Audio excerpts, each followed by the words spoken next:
primarily in these two categories: the goal of the Supreme Personality of Godhead and the goal of the Aksharam Avyaktam, the unmanifest impersonal Brahman. So, like I said, it's, in one sense, it's the same question again, but he's asking in a slightly different way to throw light on it. So whatever process one is undergoing, you need to know what the goal is. If you don't know what the goal is, or if your goal is incorrect, then whatever process you're on will not work out. There's a saying I heard somewhere that if you don't know where you're going, then one road is as good as the next. So we need to be clear about what the goal of life is, what the goal of spiritual life is. One of them is Satata Yukta Ye Bhaktas Tvam. That Satata Yukta, constant engagement in devotional service, Tvam, to you. So Arjuna is speaking directly to Krishna, who's right in front of him. So you, the Supreme Personality of Godhead, Krishna, Satitam Yukta Ye Bhaktas, constant engagement in devotional service to Krishna. This is one goal. The other goal is also, Paryupashate, worshiping or following the process very nicely, very strictly, very strongly. But the goal instead is Aksharam Avyaktam. The goal is Aksharam, it's spiritual, it's beyond this material world, it's beyond the senses. But it's Avyaktam, it's unmanifest. Unmanifest means you can't see it, you can't taste it, smell it, touch it, you can't say anything about it almost. So this is the two choices. And specifically, Srila Vishwanath Chakravarti Thakur, in his explanation of this verse, said that this Avyakta means nirvishesh, without form. And we know Srila Prabhupada's Pranam mantra, he's famous, Namaste Saraswati Devi Gauravani Pracharine. He's famous as the disciple and follower of Srila Bhakti Siddhanta Saraswati Thakur, and teaching the teachings of Lord Chaitanya Gauravani Pracharine, following in the footsteps of his spiritual master. Prabhupada said about his spiritual master that he was very strong on 2 points in particular. One of them was defeating this idea of caste Brahmanism, that somehow or other the knowledge of the Vedas or devotional service is only reserved for a certain group of people, but not for others. And the other idea that he fought very strongly against is this idea, this Mayavad philosophy, this impersonal philosophy. So, Namaste Saraswati Devi, he's teaching the teachings of Lord Chaitanya as he learned them from his spiritual master. Nirvishesha Shunyavadi Paschat Yadesha Tarine. And specifically, he's come to this Western world to oppose this Nirvishesha Shunyavadi. Nirvishesh means without form, without distinction, this impersonal idea of the absolute truth. And Shunyavadi, Shunya means void. So this path of impersonalism and voidism, Srila Prabhupada, which he learned from his spiritual master, and came here specifically to teach that, to instruct that. So Arjuna asks which of these two is better. Actually, not exactly better. He says, which of them is Tesham Ke Yoga Vittama? Again, Srila Vishwanath Chakravarti Thakur says that the normal grammatical construction, when you're comparing two things, which is better, A or B, is that you would say Yoga Vittara, which is better? Is A better or is B better? But here Arjuna asks which is Vittama. He doesn't want to know just which is better, which is the very topmost goal. And there's no other goal that could be put above it. Vittama is the superlative, whereas Vittara is the comparative sense. So which is the very topmost goal, the best goal to be attained? Is it the Supreme Personality of Godhead, or is it this impersonal conception of the Absolute Truth? So what's the difference between these two ideas, personal and impersonal, being discussed? The Absolute Truth itself is described in so many places as non-dual, as one. Eka Brahma Dvitiya Nasti, that the Supreme Absolute Truth is one, singular entity without a second, without any competitor and without any other existence. So if he's one, where does this idea of, well, there's one, the personality of Godhead, and then there's something else, the impersonal Brahman. Where does this idea come from? This supposed duality comes from, and it's not actually duality. It's actually, it actually is one. All of these are one. Bhagavatam says, Vedanti tat tattvavidhas. Those who are very intelligent and those who have full knowledge and have full knowledge of the Vedas, Vedanti tat tattvavidhas, tatam yaj jnanam avyayam. Know that this absolute truth is avayam, is completely non-dual. There's no duality about him. And yet, although he's non-dual, he's one. There's no duality. Brahmeti, paramatmeti, bhagavaniti shabdite. Although the absolute truth is one without any duality or this kind of differentiation, still different persons will see him as Brahmeti. Some will see the absolute truth and they'll see the impersonal Brahman. Although because he can't be perceived with any senses, you can't see it. But they'll worship or they'll be meditating on this concept of the impersonal Brahman. And that's the absolute truth. And some will also see Paramatmeti. They'll see the supreme absolute truth as the Lord residing within the heart. And Bhagavaniti. And some will see the supreme absolute truth as Krishna, the supreme personality of Godhead. Shabdite. Shabdite means this is the names that people give to these different aspects, which are actually one. So where does this idea of not duality, of three come from if the absolute truth is one? Because the fact is the absolute truth is one. By definition, has to be Eka Brahma Dvitiya Nasti. One without a second is the absolute truth. So the absolute truth doesn't become divided, but as different people see, according to different angles of vision, then they perceive it differently and they understand differently. Prabhupada gave the example so many times of the train coming down the tracks. If you're standing at the station and the train is coming down the tracks towards the station, when it's far, far away, way in the distance, all you'll see is the light. And a person from that point of view, from that angle of vision, and from that long, long distance, and also with a little bit of ignorance added in, will think, oh, a light is coming. A light's coming down the track. And that's all they understand. And then it gets a little closer. And as it gets a little closer, your point of view changes, and you become a little more knowledgeable about what actually is coming down the track. And you say, oh, it's a big machine, a big metal vehicle is coming down the track. And then when it's even closer, and the train pulls into the station, and you could walk on the train and go up to the conductor and shake his hand, then that's the most full and complete knowledge of what the train is. The person who's seeing the light in the distance is not incorrect. A light is coming down the track. That's absolutely true from his limited knowledge and limited point of view. But this is not the whole understanding, the full understanding of what the supreme absolute truth is. I have a poem written in mid-1800s by John Godfrey Sachs. Everyone has heard the story of the blind men and the elephant, right? How, anyway, the story originates in India, but it came to the West by this English or American poet, I'm not sure, and I'll read a few verses of it, and you'll get the idea of it. It was 6 men of Hindustan, to learning much inclined, who went to see the elephant, though all of them were blind, that each by observation might satisfy his mind. The first approached the elephant, and happening to fall across his broad and sturdy side, at once began to bawl, God bless me, but the elephant is very like a wall.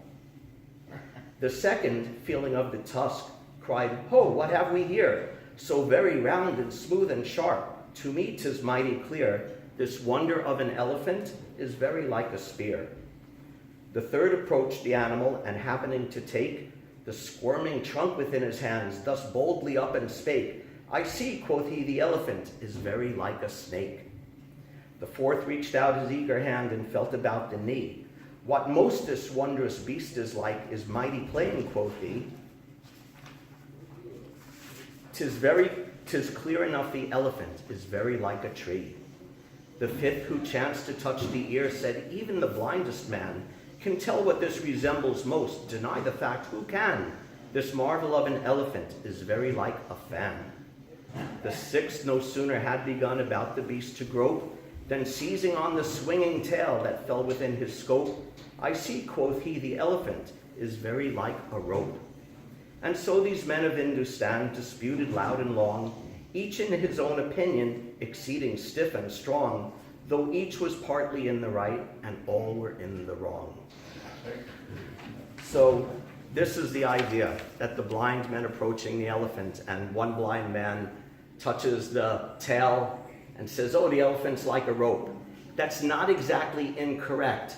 The part he's touching, his very limited, tiny experience is that it's like a rope, or the ear is like a fan, or the leg is like a tree. It's all true, but it doesn't tell you much, or actually it doesn't tell you really anything about what the actual entity of the elephant is. So this is the problem with the impersonalist philosophy. It's a very limited angle of vision that does not take in the entire comprehensive view of what the supreme absolute truth is.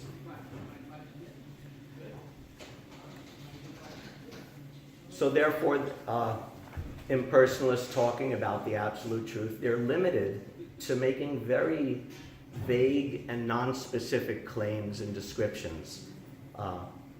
It's avyaktam, it's not manifest.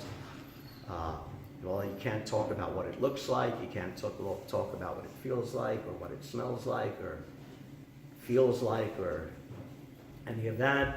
Or you can say, well, it's unmanifest and it's spiritual, it's non-material, it's not like matter, it's not like this, it's not like that. And this is the philosophy of neti, not this, not this.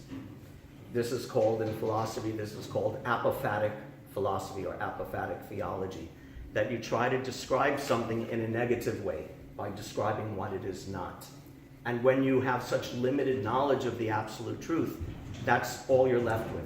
The absolute truth is not earth, water, fire, air, ether. It's not this, it's not that, it's not like this thing in the material world. So this apophatic philosophy, or via negativa, is a very inefficient way of describing something. If you want to describe something or accomplish something simply by negation, this is not very helpful way. Take a very down-to-earth example. If I have, let's say, my sock drawer, and I need a white sock, and if, let's say, my sock drawer only has black and white socks, I could tell my wife, and I need a white sock, I could tell my wife, go get me a sock that's not a black sock, and I'll get a white sock. That's relatively simple, pretty effective. But what if I have 3 colors of socks or 4 colors of socks in there? I said, well, I don't want a black sock, and I don't want a red sock, and I don't want a green sock. Then it gets a little more complicated. And then if I also keep my underwear and my t-shirts in there, and well, it's not a t-shirt, it's not underwear, it's not this, it's not that color, it starts getting more complicated and less efficient as a way of understanding things. What to speak of when you want to understand the supreme root and cause and source of the entire cosmic creation. Then you could understand that this neti is a very inefficient, practically speaking, useless form of attaining knowledge. There has to be some permanent, not permanent, what's the word I'm looking for? There has to be some concrete, positive information about what this absolute truth is. And because the Brahman is such a limited view of the absolute truth, that's impossible to do. Therefore, later on, Krishna says that trying to worship Paryupashate, this Akshara Avyaktam, is very difficult, very troublesome to do. Because how do you fix your mind on something that you can't, by definition, you can't describe it. You can't even conceive of it. How do you worship it? How do you meditate on it? It's not possible. But when you have the full encompassing view of what the absolute truth actually is, then it becomes practical and possible and even relishable to fix your mind on and worship and understand and serve and relate with the Supreme Absolute Truth. So part of the problem is, like I said, this different point of view, the different angle of vision. From one angle of vision, the person is seeing the Brahman. From another angle of vision, the person is seeing Bhagavan. But it's more than that. It's more than the angle of vision. It depends also on the mentality of the viewer. If you don't want to be involved in personality and relationships and love, and if you don't want to surrender and you don't want to give anything up for anyone else, then naturally you're not going to be involved or attracted to worshiping Bhagavan. You could comfortably just, in your self-satisfied way, imagine your meditation on impersonal absolute, and there are no demands put on you. Whereas there are demands put on you in any relationship, what to speak of a relationship with the Supreme Absolute Truth. So there's also a certain mentality involved that makes people look at the absolute truth in this way or in that way.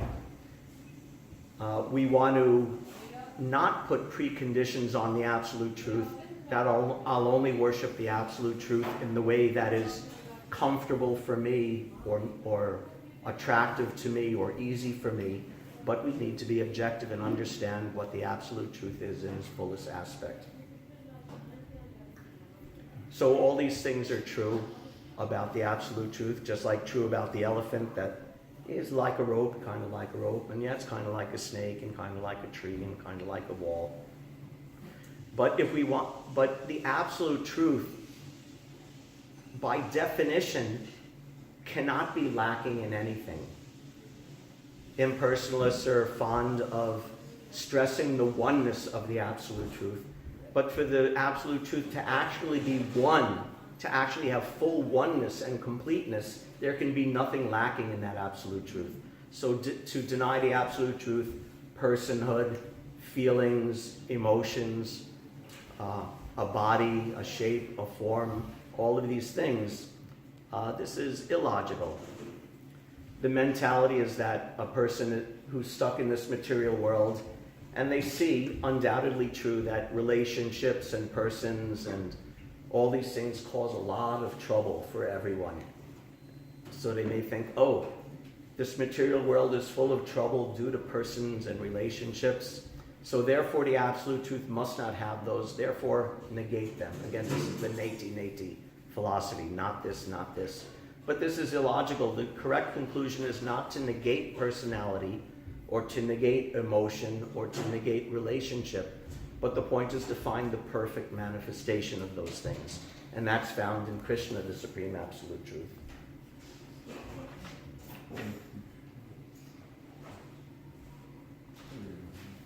So there's the motivation of the person, their stage of knowledge, and an honest person, when exposed to full knowledge of the Absolute Truth, should be willing to concede that Krishna is the Supreme Personality of Godhead.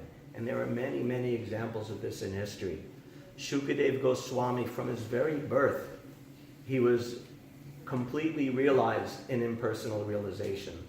Fully realized. He had no interest in people or society. He was just wandering naked in the forest, completely detached from everything in his meditation.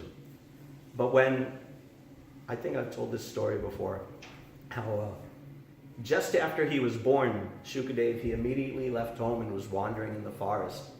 But his father wanted to teach him, his father Vyasadeva, wanted to teach him Srimad Bhagavatam, which he knows is the highest knowledge. So he had his ashram, Vyasadeva had his ashram and his disciples, and he told his disciples, if you ever meet a ghost or a monster or something in the forest, here are some mantras I'll teach you to recite and protect you. So he taught them all verses from the 10th canto describing the beauty of Krishna. And his disciples were out in the forest collecting firewood or collecting roots or something like that. And some of them happened to cross the path of Shukadeva Goswami, who was running, just wandering naked in the forest and filthy and looking like a madman. And the disciples became frightened, and they started reciting these verses describing the beauty of Krishna and the form of Krishna. And although he was an impersonalist, he was completely absorbed already in realization of Brahman. But when he heard the beauty of Krishna, he immediately became attracted, and he started chasing after those disciples, and they started running away saying the verses, and he was running after them to hear more, and the disciples were freaking out. Oh, our Guru Maharaj told us this verse was supposed to scare away the ghosts, but this one's chasing after us. And he followed them all the way back to the ashram, where he finally surrendered to his father Vyasadeva and learned Srimad Bhagavatam, and eventually then spoke it to Parikshit Maharaj. Another famous example is the four Kumaras, who also from their birth were completely absorbed in impersonal liberation. They were completely liberated with all mystic powers at their fingertips and able to travel anywhere in the universe without restriction. Completely liberated, completely absorbed in impersonal Brahman. But once in their wandering, they happened to come up the heavenly planets and then higher, right up to the gates of Vaikuntha. And when they came to the gates of Vaikuntha, these four apparently young boys, although they were thousands or millions or however old they were, who were absorbed in that impersonal Brahman, which cannot be touched or tasted or smelt or seen or heard or perceived in any way. But when the scent of the tulsi leaves and the sandalwood and the wonderful fragrance of those sitting on the Lord's lotus feet entered into their nostrils, their minds immediately turned away from impersonal Brahman, and they immediately on the spot became devotees of Krishna. So this is the power of this full understanding. If one is a little sincere and not duplicitous, when they hear about Krishna and the glories of Krishna and the beauty of Krishna, their minds will automatically be turned. So this is the fate of a sincere Brahmavadi. And then there are the Mayavadis, which are the same thing but a little different, where someone not just worships the impersonal Brahman, but they actively deny the personality of the Supreme Personality of Godhead. This devious mentality prevents them from appreciating Krishna, even if presented to them. So, anyway, this is the point that Arjuna is asking. What's the topmost goal? Is it the Supreme Personality of the Godhead or this impersonal Brahman? Another point is that whatever is, since the absolute truth is the source of everything, the root of everything, the creator, maintainer, and destroyer of everything, everything that exists is contained within him. So also in the impersonal Brahman, whatever someone may find attractive in the impersonal Brahman, that it's not material, it's not contaminated, it's eternal. So these are things we want. We want to escape the confines of this material world of birth and death. We want to reestablish or re-experience our eternal nature. So that eternality is there to some degree in the impersonal Brahman. But because Bhagavan is the most complete manifestation of the absolute truth, that eternality is also contained within Krishna. And yet, if you go the other way, it doesn't work, because Krishna has qualities that are not present in the absolute truth. Ishvara Parama Krishna Satchidananda Vigraha Anadir Adir Govinda Sarvakarana Karanam. So Ishvara Parama, the supreme controller, absolute truth, is Krishna. And he's Sat Chit Ananda Vigraha. Sat means eternal existence. Chit means full, unlimited consciousness, and Ananda means unlimited bliss. This feature of Sat, or eternal existence, is present in Brahman. In fact, that's its only quality, is eternal, unending existence, Sat. And then when you can start appreciating Chit, consciousness, awareness, then such a person can realize the source of all consciousness is as Paramatma. Prabhupada says that Paramatma, the super soul, is the, what's the word he used? is the form intelligence of the living entity. I can't remember the exact word, something like that. He's the form intelligence of the living entity, is the supersoul. The source of all our knowledge and consciousness is the supersoul. So Sat, which you can experience in Brahman, then with realization of the Lord in the heart, you can experience that eternality as well as full consciousness. But Satchit Ananda, if you want to experience the bliss that accompanies that, that's present in the Supreme Personality of Godhead, who is full in all of these, Satchit Ananda Vigraha. And he has a form, and he's a person. And that form and personality is composed of this Satchit Ananda, eternal, full of knowledge and full of bliss. Again, the impersonalists deny personality because they say, oh, people die, they're not Sat. And people are ignorant, they're not Chit. And people are not happy, they're not Ananda. So therefore, we reject all that. We reject that personality. But there's a personality who is full Satchit Ananda. Ishwara Parama Krishna Satchit Ananda Vigraha. How is this possible? Anadir Adir Govinda. Because he is the source and origin of everything.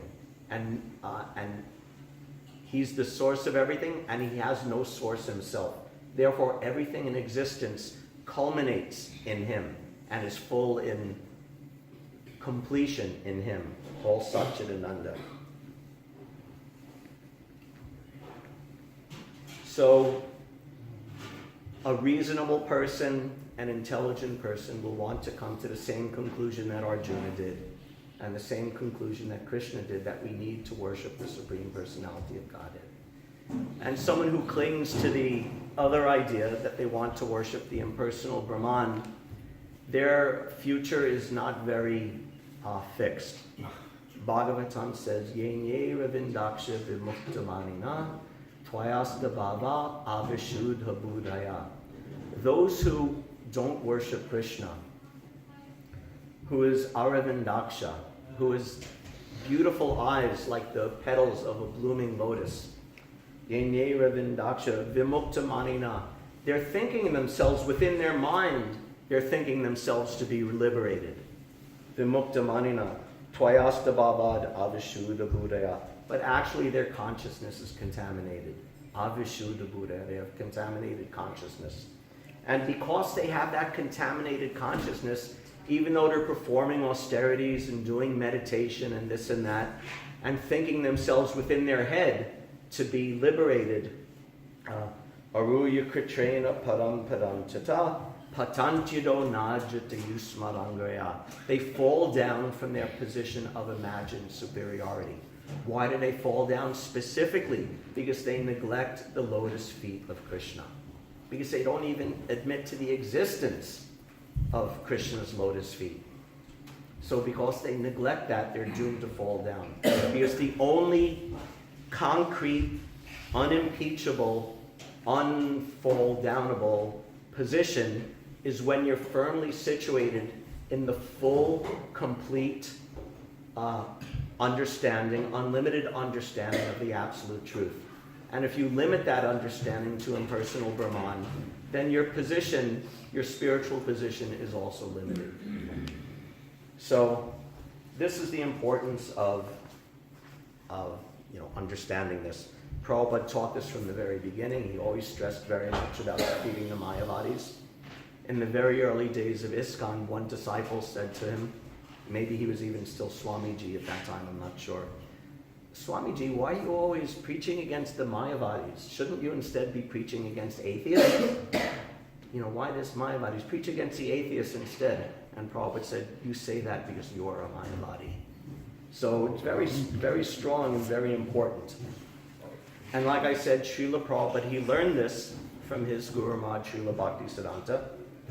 I'll just give a couple of words that he said about that. This is from his prayer, Dushtamana, where he says, oh my mind, why are you not a Vaishnava? And a lot of prayers like that. So in that, of course, he speaks about this. Here's one verse. Vishaya mumukshu boger bubukshu duye tyajumana duye e Vaishnava. Krishner sambandha aprakrita skanda kabunahita jader sambandha. O mind, please reject the company of two types of persons, those desiring impersonal liberation from the material world, and those who desire to enjoy the pleasure of material sense objects.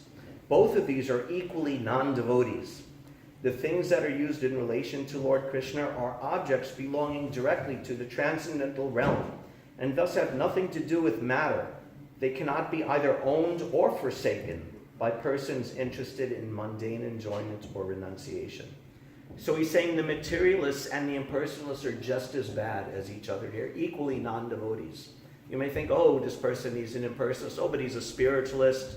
He's wearing saffron, or he's, dressed like this or like that. But if he's adhering to this impersonalist philosophy, he's as bad as an atheist or a materialist, and even worse, because he's like like the jewel on the head of a serpent, something that looks attractive, but is actually the source of your destruction. And Lord Chaitanya especially very much cautioned about associating with Mayavadis. Another verse of Bhaktisiddhanta Saraswati is here. Mayavadi jana Krishne taramana mukta abhimane se ninde Vaishnava. Vaishnavera das tava bhaktiyash keno va dakicho nirjana ahava. An impersonal philosopher is opposed to thinking of Krishna as an object of devotion, and thus being puffed up with the false pride of imaginary liberation, he dares to criticize the true devotees of the Lord.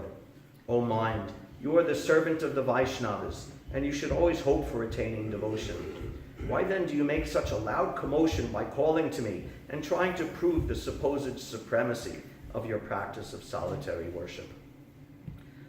So, who was it in Lord Chaitanya's pastimes who criticized him for, you devotees are just sentimentalists? Was that Prakashan, right, the Mayavadi Prakashananda Saraswati. Oh, you're just a sentimentalist.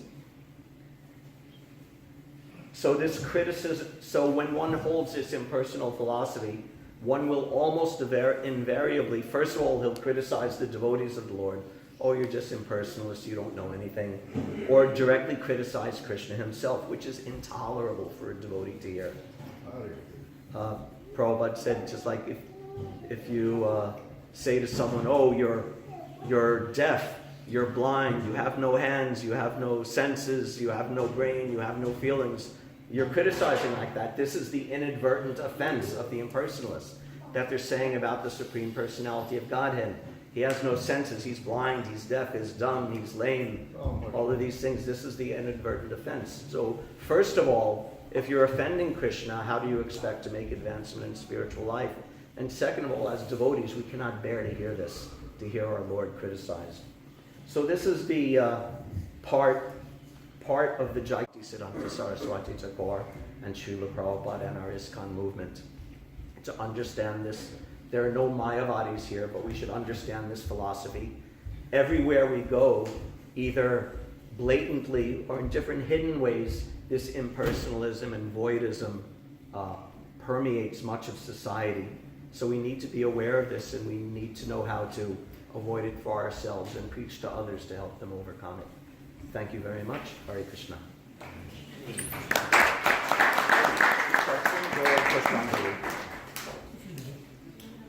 A brief question or two before the Pushpanjali starts. Anyone? Discussion? Yes, Prabhu. In religious circles and some spiritual circles, especially in India, there's a view that you should not criticize anybody. So here you're kind of criticizing so what would you have to say about that? That's a actually good thing not to criticize. So Prabhupada's technique generally, sometimes he would slip and criticize someone, but usually he would say something like, what's his philosophy? And then discuss the philosophy. Or what does he say? And then discuss his words. There's no need to, be harsh and critical of an individual. Discussing the philosophy and the implications of a person's philosophy is usually enough. Brief answer. Is that all right? Good. We always want to be tactful, because our goal in preaching is to bring people to Krishna consciousness. So if we preach the correct philosophy, but we're so harsh that the person is, disgusted and offended and goes away and doesn't come back, then what's the use of your so-called correct philosophy? So everything has to be done with a gentle hand. Anything else? I saw another hand earlier, no? Yeah, I really Yes. asked my question. Okay. Okay. Hare Krishna, thank you very much. All glories to Srila Prabhupada, all glories to His Divine Grace, Srila Bhaktisiddhanta Saraswati Thakur Maharaj, Srila Prabhupada.